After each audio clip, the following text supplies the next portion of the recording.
सो आज के इस व्लॉग में मैं आज आपको एक पुरानी स्टोरी सुनाने वाला हूँ। ये मेरा पर्सनल एक्सपीरियंस है।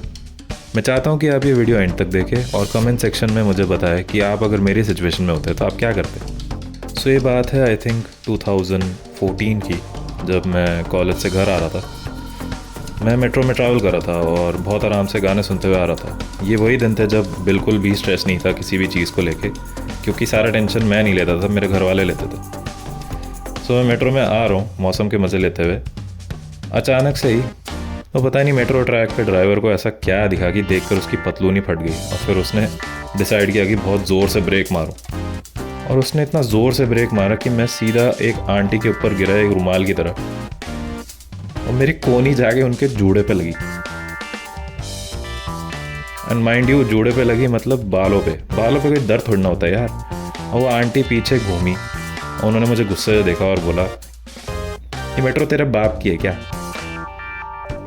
मैं अपने मस्ती में गाने सुनते हुए इग्नोर करने लगा, क्योंकि मुझे लगा वो मुझे नहीं, मेरे पीछे किसी आदमी को बोल रही है। आंटी ने फिर से रिपीट किया, ए तेरे बाप की मेट्रो है क्या? उस टाइम मुझे लगा कुछ गड़बड़ है। मैंने अपनी आंखें खोली और जब मैं होश में आया तो मैंने देखा मेट्रो में सारे लोग मुझे ही घूर रहे हैं। आंटी मुझ पे आरोप लगा चुकी थी और कुछ लोग तो मुझ पे हाथ उठाने के लिए भी खड़े हो गए थे। तो गाइस, मैंने क्या किया होगा? वेल, कॉलेज के टाइम की बात है और कॉलेज के टाइम में सारा फोकस अपने काम पे रखता था, जैसा कि आप देख सकते हैं। ड्राइंग, स्केचिंग, दोस्तों के साथ घूमना और वापस घर आना, यही मेरी लाइफ थी। मैं सीधा साधा नॉर्मल बच्चा था। ना मुझे लड़ाई झगड़ा पसंद है, ना कोई ड्रामे। मैं हमेशा चिल रहने पे फोकस करता था। और अगर पुरानी मेमोरीज़ की बात ही हो रही है, तो one of my best memories is also this one. Allow me to introduce you to my another little friend in the meantime. Her name is Bumba. ये प्यारी सी किटन हमारे घर के पास ही कहीं फंसी हुई थी। इसने हमें आवाज़ मारी और मैंने और पापा ने इसको रेस्क्यू करके इसको अडॉप्ट किया था। इसने हमारे साथ बहुत मस्ती करी। ये देखो हमारे साथ कितनी फ्रैंक रहती थी।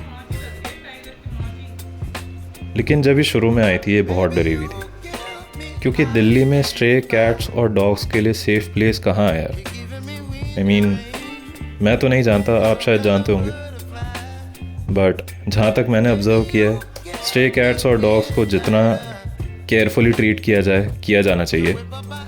जब भी आपको चांस मिले आप उन्हें बचाएं, उन्हें फीड करें, उनसे प्यार से पेश आएँ।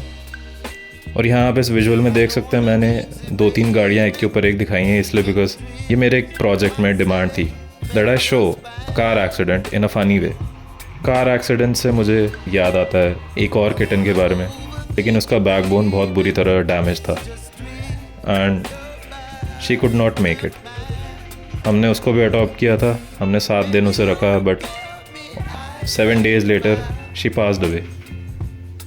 एंड तभी से मैंने और मेरी फैमिली ने डिसाइड किया कि वो हमसे किसी भी पेट को अगर हम टेक केयर करेंगे तो we'll do it in a detached way. मैंने मम्मी पापा से यही सीखा है, whenever you get the chance be kind. तो जब भी मैडम बलू हमारे घर आई, डिमांड करी, हमने कभी मना नहीं किया। और इसीलिए धीरे धीरे उसकी और हमारी बॉन्डिंग स्ट्रांग होती चली गई। देखो कैसे प्यार कर रही है। ये हमको छूने नहीं देती, लेकिन खुद हमारे पास आती है। Weird cat logic, I know. तो खैर फ़िलहाल हमारा इसका तो सही चल रहा है। पापा हमेशा इसको फीड करते हैं और ये प्यार से खाती पीती है और अपने टाइम पे चले जाती है। सो हाँ, अपने पुराने स्टोरी पे मैं कहाँ था? मैं मेट्रो में एक बहुत ही ऑकवर्ड सिचुएशन में था and I had to think very very fast. आपको क्या लग रहा होगा? मैंने लड़ाई करी होगी, मैंने हाथ उठाया होगा। So instead of reacting and making a drama out of it, जब मैंने देखा कि मेट्रो स्टेशन पे रुक गई है, मैं दरवाज़ा खुलते ही बाहर आ गया एंड मैंने उन सारी लेडीज़ को चुपचाप वहाँ से जाने दिया। सो ये थी मेरी पर्सनल स्टोरी।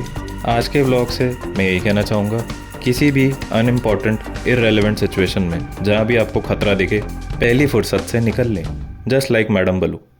जाते जाते यही बोलूँगा, बड़ों की इज़्ज़त करें और ख़ुद की भी इज़्ज़त करें, क्योंकि कोई और आपकी इज़्ज़त नहीं करेगा तो आप क्या करेंगे?